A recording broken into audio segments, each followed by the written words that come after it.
Dubai నుంచి కాసింపేటకు శ్రీనివాస్ మృతదేహం 18 ఏళ్ల క్రితం జీవనోపాధి కోసం దుబాయ్ వెళ్లిన కరీంనగర్ జిల్లా గన్నేరువరం మండలం కాసింపేట గ్రామానికి చెందిన వేదిర శ్రీనివాస్ ఈ నెల 17న షుగర్స్ లెవెల్ ఎక్కువై అనారోగ్యంతో మృతి చెందాడు. మృతదేహం కోసం వారం రోజులుగా ఎదురుచూసిన కుటుంబ సభ్యులకు శుక్రవారం కాసింపేట గ్రామానికి చేరుకుంది. కుటుంబీకుల బంధువుల రోదనలు మిన్నంటాయి. శ్రీనివాస్కు భార్య శ్రీలత ఒక కూతురు ఉన్నారు. ఆర్థిక ఇబ్బందులతో జీవనోపాధి కోసం దుబాయ్కి వెళ్లి అక్కడ ఓ కంపెనీలో వంట మనిషిగా పనిచేశాడు.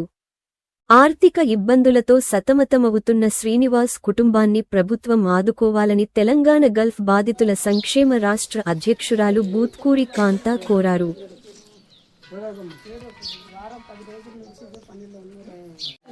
అనేది మన దగ్గర తెలియదు. బాగా కరీంనగర్, నిజామాబాద్, ఆదిలాబాద్ మన తెలంగాణలో గల్ఫ్ గోస్ అనేది ఇది మన వెంటాడుతుంది.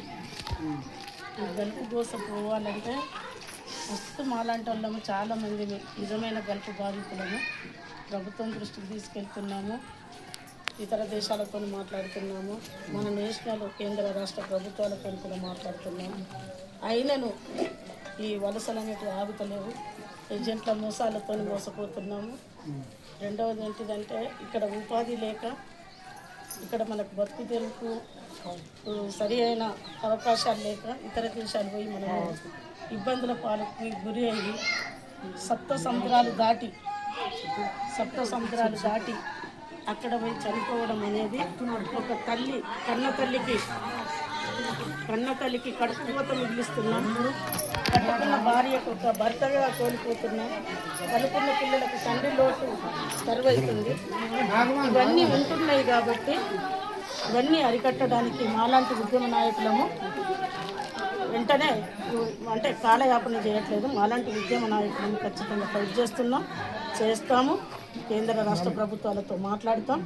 ఈ కుటుంబానికి ఆసరగా ఒక భార్యగా తన వయసు ఎంత వయసు, తన వయసు చిన్న వయసు, ఇప్పటి నుండి భర్త లేని లోటు ఏ విధంగా ఎవరు తీర్చలేదు. సరే ఇంకా ఎన్నేళ్ళు ముందు అయినా కూడా భర్త దూరం ఉండి ఒక భార్య పడుతున్న వేదన ఏంటిదో అది ప్రత్యక్షంగా నేనే సాక్షి కాబట్టి ఇట్లాంటి వలసల కోసం కేంద్ర రాష్ట్ర ప్రభుత్వాలతో మాట్లాడి ఈ కుటుంబానికి మేమేమి ఉద్యమకారులుగా ఫైట్ చేయగలుగుతాం, కానీ ఇంట్లో నుంచి ఏం తెచ్చియలేము. కానీ ప్రభుత్వం నుంచి తెచ్చి ఎంతో కొంత మేము సహాయం చేయగలిగే శక్తి సామర్థ్యాలు మా దగ్గర ఉన్నాయి కాబట్టి ఖచ్చితంగా ఈ మన ఈ అంత్యక్రియలకు మన బాడీ రావడానికి కంపెనీ ఏమి ఇచ్చింది ఏమి ఇవ్వలేదు అది కూడా మేము చూస్తాం. ఆ అంబులెన్స్ కూడా మేము ఫ్రీగానే అరేంజ్ చేసినాం ఎయిర్పోర్ట్ నుంచి ఇక్కడ వరకు. చాలా కష్టపడ్డాం. అది మన వాళ్ళ తమ్ముడు మీరేనా, ఆ తమ్ముడు ఇంకా కష్టపడి దీన్ని ఎంతగంట పేపర్ వర్క్ చేస్తే ఈ తొందరగా రావడానికి తన వంతు మా వంతు తప్పకుండా మేము కృషి చేసినాం.